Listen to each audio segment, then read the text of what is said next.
Part 4 of my testimony series. When I told my dad and my other sister, our firstborn, that I want to go to school, I don't even know where that came from, but I want to go to school. They were like, and they both asked me the same question at the same time: Who will sponsor you to school? Because we don't have the money.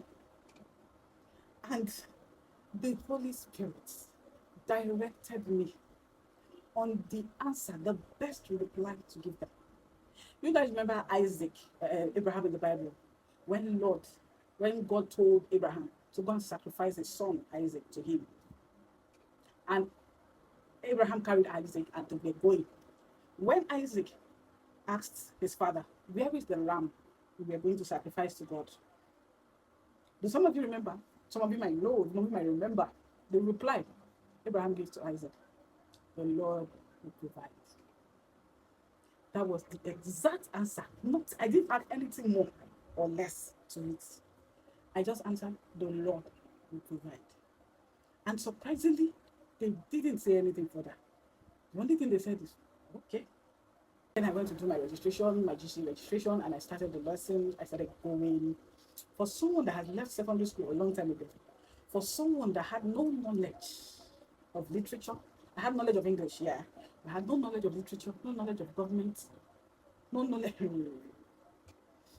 I went to lesson for 3 months. But one thing I was thankful for was because the lesson I went to, I explained to them that while I was in secondary school, this is what I studied. And then now I want to do this. And I just have 3 months. The man looks at, this one will be tough for you, but we'll try. So they were always teaching us based on questions, like questions that they know that has been repeated several times in GC and WAEC.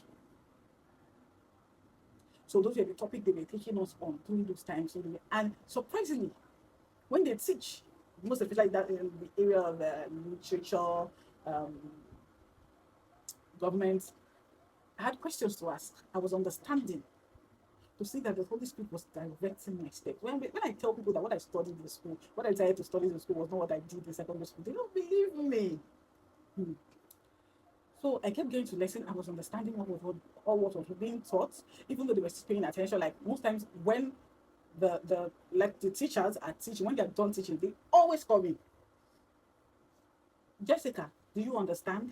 I will say yes. And the one I say no to, they will go back and explain again. And people tend to wonder in class then that why are they always calling her to ask her if she understands? They don't call any other person. Because I said here inside all, they don't call any other person to ask. But because I already let them know this